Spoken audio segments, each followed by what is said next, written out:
आप सभी का जेके आईटी मंत्रा यूट्यूब चैनल में स्वागत है। नियमित क्वेश्चन बैंक की सीरीज शुरू है और ये वीडियो उसका तीसरा पार्ट रहने वाला है।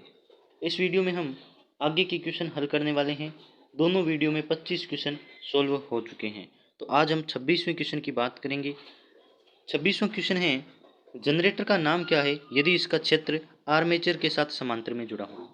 तो आर्मेचर का क्षेत्र के साथ संयोजन के आधार पर जनरेटर तीन प्रकार के होते हैं, सीरीज, शंट और कंपाउंड। शंट जनरेटर होता है, उसमें आर्मेचर के समांतर में जुड़ा होता है। तो यदि फील्ड आर्मेचर के समांतर में जुड़ा है तो वह शंट जनरेटर है, और यदि आर्मेचर के साथ सीरीज में जुड़ा है यानी कि श्रृंखला में जुड़ा है तो वह श्रेणी जनरेटर होता है। दूसरा क्वेश्चन है, डीसी जनरेटर में पोल शू का उद्देश्य क्या होता है। तो पोल शू का कार्य होता है एयर गैप को कम करना और फ्लक्स का ज़्यादा जगह यदि उसका वितरण करना। जैसे यदि हम पोल शू नहीं लगाते हैं तो फ्लक्स ज़्यादा देर तक नहीं फैल सकता और ईएमएफ कम उत्पन्न होता है।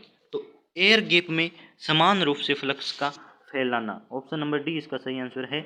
एयर गैप में समान रूप से फ्लक्स को फैलाए या फिर उसे ज़्यादा दूर तक पहुंचाए, ये पोल शू का कार्य होता है। पोल शू इस प्रकार से होते हैं, तो फ्लक्स को ज़्यादा दूर तक पहुंचाने का कार्य पोल शू द्वारा किया जाता है।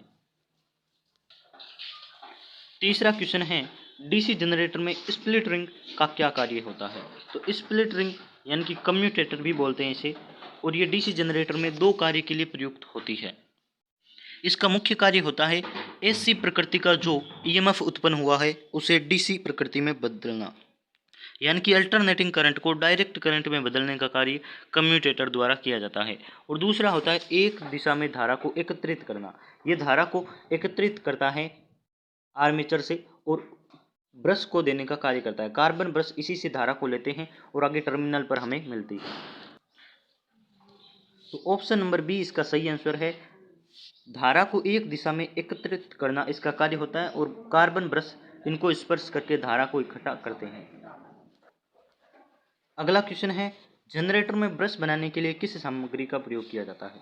तो आप सभी ने पढ़ा होगा जनरेटर में कार्बन के ब्रश प्रयुक्त होते हैं। तो ये कार्बन और ग्रेफाइट, ऑप्शन नंबर बी इसका सही आंसर है। आप इसे दो तरीके से याद कर सकते हैं। जनरेटरों में कार्बन और ग्रेफाइट के ब्रश उपयोग किए जाते हैं, ये मेन पॉइंट होता है। सेकंड, यदि आपको ऑप्शन नहीं पता हो तो कार्बन आप सभी को याद होगा और ऑप्शन नंबर बी में कार्बन दे रखा है। तो कार्बन और ग्रेफाइट के ब्रश डीसी जनरेटर में प्रयोग किए जाते हैं।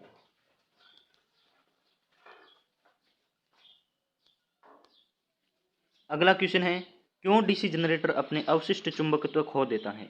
तो अवशिष्ट चुंबकत्व से एक सेल्फ स्टार्ट जनरेटर वोल्टेज बना सकता है। तो अवशिष्ट चुंबकत्व उसके वोल्टेज निर्माण में सहयोग करता है, या फिर अवशिष्ट चुंबकत्व के कारण ही किसी जनरेटर में वोल्टेज का निर्माण होता है। यदि कोई जनरेटर अपने अवशिष्ट चुंबकत्व यानी कि रेजिडुअल मैग्नेटिज्म खो देता है तो वह वोल्टेज बनाने में विफल रहेगा, और ऐसी स्थिति में उसे किसी डीसी स्रोत से उत्तेजित करना पड़ता है। तो अवशिष्ट चुंबकत्व खोने का कारण होता है यदि किसी जनरेटर के रोटेशन की दिशा अक्सर बदलती रहती है तो वह अपने अवशिष्ट चुंबकत्व खो देता है। तो ऑप्शन नंबर डी इसका सही आंसर है।